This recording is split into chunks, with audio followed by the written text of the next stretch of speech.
Bismillahirrahmanirrahim. Assalamualaikum warahmatullahi wabarakatuh.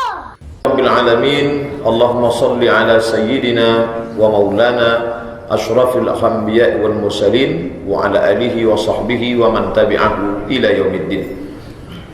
Inti dari 4 bulan haram mulia itu, inti dari tanah haram itu, inti dari ibadah di bulan haram itu tak lain tak bukan adalah zikir, mengingat Allah. Jangan sampai putus kontak dengan Allah. Tapi Allah ini maha mengerti, maha paham bahwa manusia ini cepat bosan. Dia kalau bulan monoton, bosan, maka dibuatnya variasi. Ada bulan Ramadan isinya puasa saja. Ada bulan Zulhijjah isinya haji. Isi haji itu pun tak sama. Ada yang modelnya berputar keliling, ada yang modelnya dari Safa ke Marwah. Berputar keliling itu pun tak sama caranya. 3 kali putar pertama ramal, berlari-lari kecil. Antara Safa Marwah itu pun tak sama. Antara 2 tiang yang hijau dianjurkan lari-lari kecil. Zikir itu pun tak sama. Ada zikirnya subhanallah wa bihamdihi subhanallahil azim. Ada yang zikir isinya astaghfirullahal azim. Ada yang zikir isinya subhanallah walhamdulillah wa la ilaha illallah wallahu akbar. Ada yang zikir isinya Allahumma shalli ala sayyidina Muhammad wa ala ali Muhammad. Tapi ada yang utama, afdaluz zikri seabdal zikir la ilaha illallah. Tapi intinya secara keseluruhan yang diinginkan Allah. Kenapa Allah buat ada bulan haram, ada tanah haram, ada ini, ada itu? Supaya kita tak putus kontak dengan Allah Subhanahu wa ta'ala. Hari ini Senin, ibadah puasa Senin. Nanti hari Kamis, ibadah puasa Kamis. Nanti malam Jumat, malam Sayyidul Ayyam. Hari Jumat disuruh banyak selawat. Apa sebetulnya yang diinginkan? Itulah yang dibaca imam kita pada rakaat pertama tadi. Ya ayyuhalladzina amanu dzkurullaha dzikran katsira. Hai orang-orang yang beriman, berzikirlah mengingat Allah. Tak ada jumlah batasannya. Dzikran katsira, sebanyak-banyak zikir. Tapi coba tengok pangkal ayat. Allah tak mengatakan ya ayyuhan nas, hai manusia, tapi di awalnya dia kunci dengan ya ayyuhallazina amanu. Karena orang beriman sajalah yang bisa mengingat Allah. Adapun selain orang beriman, kalau dia mengatakan mengingat Tuhan, Tuhannya tak betul, palsu. Yang dia ingat apa? Pokok kayu, batu, lembu, hantu. Tak betul yang dia ingat itu, patung, berhala. Sedangkan kita, yang kita ingat itu siapa dia? Wujud, qidam, baqa. Wujud dia ada. Sebelum yang ada ni ada, dia sudah ada. Qidam, baqa, kekal abadi. Kalau yang lain itu berawal berakhir, sedangkan dia huwal awwalu wal akhiru. Tuhan kalian itu berawal dan berakhir. Mana buktinya? Nih, wal awwalu wal akhiru. Sebelum alam ini ada, dia sudah ada. Maka dia disebut wal awwalu. Setelah alam ini binasa, hancur semuanya, dia tetap ada. Maka dia disebut akhiru. Nah, ini mesti dijelaskan. Jangan sampai anak-anak kita nanti, Tuhan kalian itu berawal berakhir. Dari mana? Ini tengok di Asmaul Husna. Wal awwalu wal akhiru. Sebelum alam ini ada, sebelum manusia ada, sebelum jin ada, dia sudah ada. Maka dia disebut wal awwalu. Ketika semuanya nanti binasa, maka dia tetap ada. Maka dia disebut akhiru. Bukan dia berawal dan berakhir. Oleh sebab itu maka dikenal Allah Subhanahu wa ta'ala. Maka tidak tertipu dengan benda, tak tertipu dengan sihir, tak tertipu dengan magic, tak tertipu dengan pukau. Orang Islam disuruh banyak mengingat Allah Subhanahu wa ta'ala. Maka besok terakhir bulan Jumadil Akhir, masuk malam Rabu, berkumandang azan sore Selasa itu nanti, tenggelam matahari Jumadil Akhir, kita pun sudah masuk bulan Rajab. Tidak ada ibadah khusus. Perbanyaklah mendekatkan diri kepada Allah. Manusia ini kan selalu menunggu momen. Kamu kenapa belum juga lagi banyak-banyak solat sunat? Saya nunggu momentum Pak Ustaz. Momen apa lagi ditunggu? Nantilah Ramadan, kelamaan 2 bulan lagi. Momen Rajab ini, perbanyak ibadah kepada Allah Subhanahu wa taala. Kalau yang sanggup puasa, silakan puasa. Tak sanggup puasa, perbanyak solat-solat sunat, solat tahajud, solat witir, solat duha, solat isra, solat awabin, solat sunat qabliyah, solat ba'diyah, solat taubat, solat tasbih, solat mutlak. Perbanyak. Yang tak bisa solat sunat, perbanyak baca Quran. Yang sudah ikut one day one juz, alhamdulillah. Yang belum, coba-coba membangkitkan motivasi beramal. Sekarang katanya one day one juz itu pun bisa ditawar. One day half juz, 1 hari setengah juz. Yang tak sanggup, ada lagi yang terendah katanya, one day one page, 1 hari 1 halaman. Tapi jangan pula ditawar one day one verse, 1 hari 1 ayat. Nanti ayat pun ditawarnya juga ayat pendek, Yasin, selesai. Artinya jangan sampai kosong daripada zikir. Ketika tadi kita sholat, maka dari mulai takbiratul ihram kita zikir, Allahu Akbar, zikir. Rukuknya zikir, sujudnya zikir, i'tidalnya zikir, tasyahudnya zikir, iftitahnya zikir, fatihahnya zikir. Sholat itu zikir, tapi zikir bukan sholat. Nah, jangan dibalik. Nanti ada orang tak sholat, kamu kenapa tak sholat? Zikir aja cukup. Tak bisa. Tapi pendek. Paling lama tadi sholat itu 10 menit. Dari mulai takbiratul ihram sampai salam. Berzikir dalam sholat. Tapi ada yang lebih panjang. Yang puasa tadi. Dari mulai makan sahur, start azan jam 5. Itu sudah tak boleh lagi makan. Sampai azan maghrib. Azan subuh jam 5. Azan maghrib 6.30. 13 jam setengah. 5 ke 5 12. 6.30 13 jam setengah. Ingat. Mau minum, aku sedang puasa. Mau makan, aku sedang puasa. Saya Pak Ustaz sudah sepiring baru ingat. Allah bersedekah. Dalam mazhab Syafi'i, kalau ada orang sedang puasa, makan dia, setelah makan baru dia ingat, maka Allah sedang bersedekah untuk dia. Tapi dalam mazhab Maliki batal. Itu beda mazhab Syafi'i dalam Maliki. Dalam masalah wudu, enak mazhab Maliki. Kalau bersentuhan tak bersyahwat tak batal.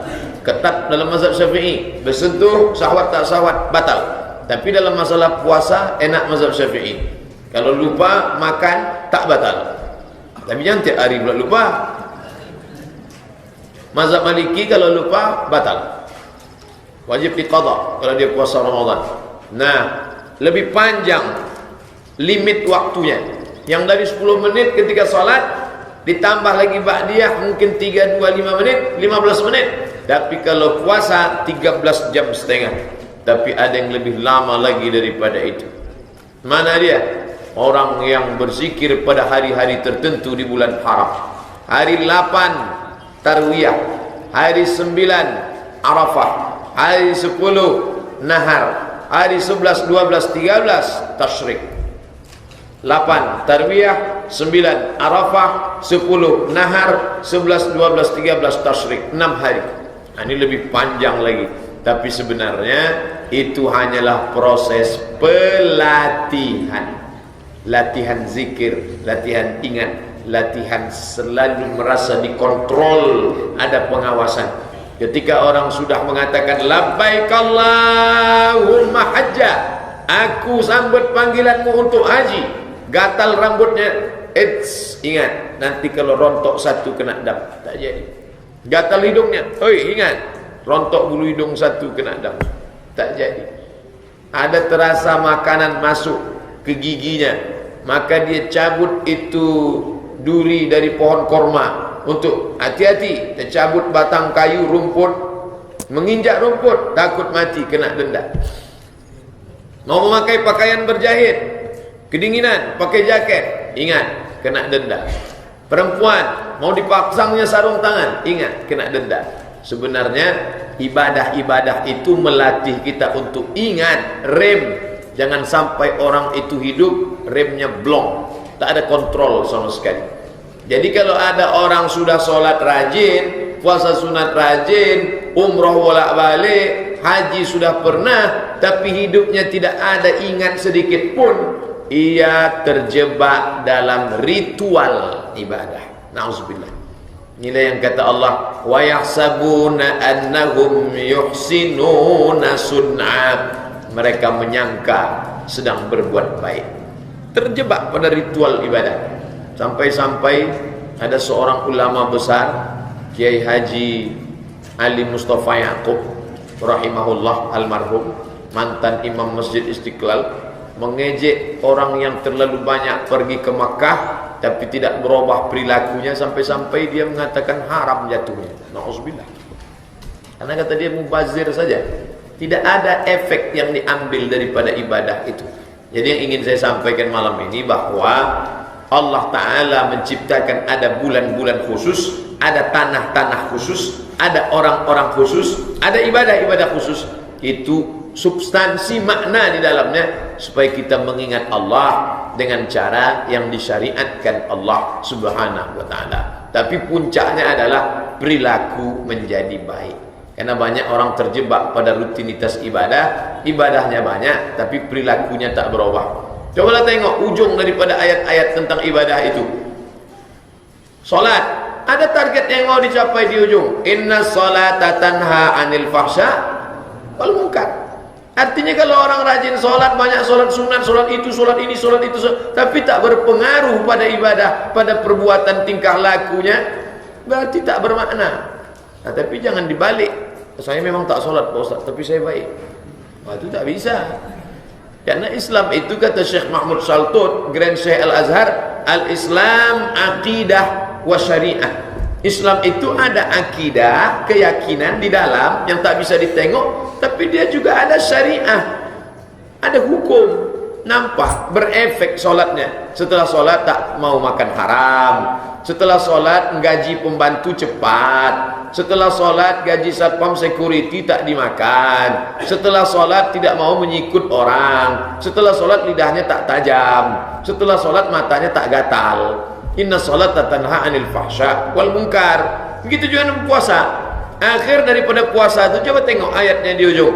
Ya ayyuhalladzina amanu kutiba alaikumusiyam kama kutiba alal ladzina min qablikum la'allakum tattaqun. Setelah puasa dia takut cakap kasar, takut menganiaya orang, takut menggeser sempadan tanah, takut main-main timbangan, takut mak'ab, takut menganiaya, takut berbuat zalim, takut. Ada rasa takut. Jadi kalau ada orang rajin puasa, Senin Kamis, Ayamul Bait 13, 14, 15, puasa, rajin puasa, tapi tak berhenti dia melakukan perbuatan, tak ada efeknya. Dia hanya jalan di tempat. Sama macam orang yang rajin ikut pelatihan itu, pelatihan ini, pelatihan itu, pelatihan ini, hanya capek lelah saja.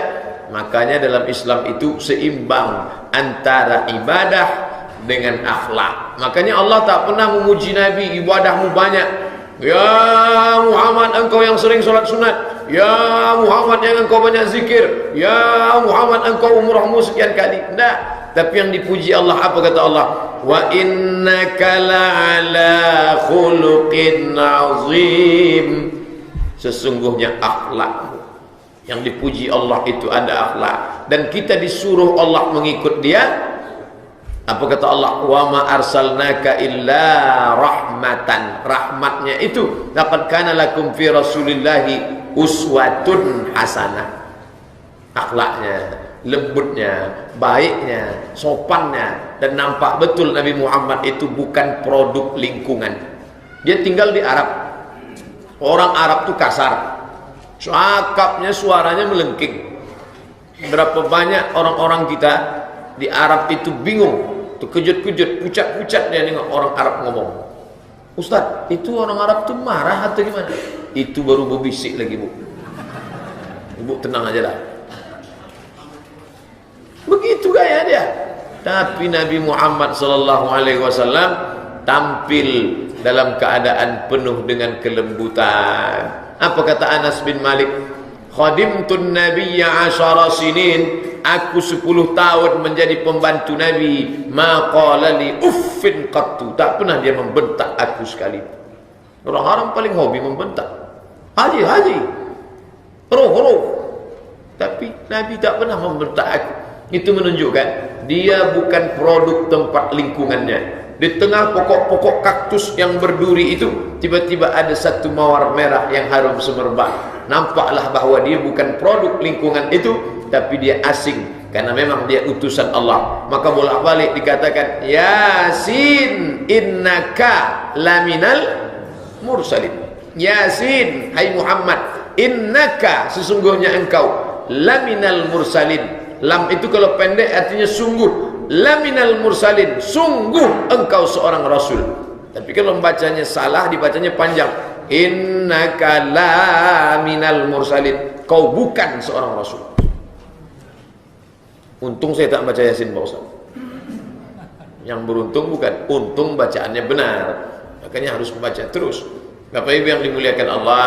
Jadi kalau nanti ditanya, ini sikit-sikit ibadah, sikit-sikit ibadah. Habis bulan Rabiul Akhir masuk Rajab, ibadah lagi. Habis Rajab masuk Sya'ban, ibadah lagi. Habis Sya'ban masuk Ramadan, ibadah lagi. Habis Ramadan masuk Syawal, ibadah.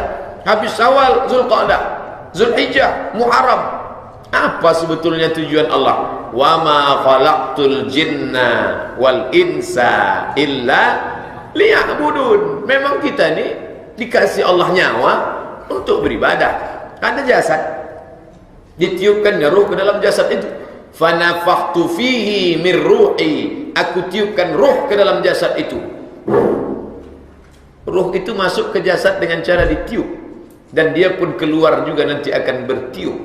Makanya orang mati itu bertiup. Dan yang terakhir menengok ruh itu biji mata, pakai tebuji ke mata. Kenapa belum lagi menghembuskan? Makanya kita dengar ada ungkapan orang menghembuskan napas yang terakhir.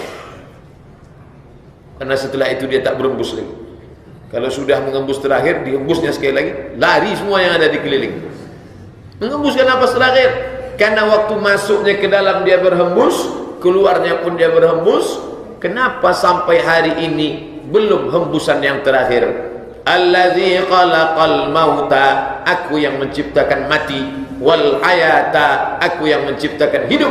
Abdus Somad, aku buat engkau belum hembusan terakhir. Untuk apa? Liyabluwakum ayyukum ahsanu amala. Aku ingin engkau beramal.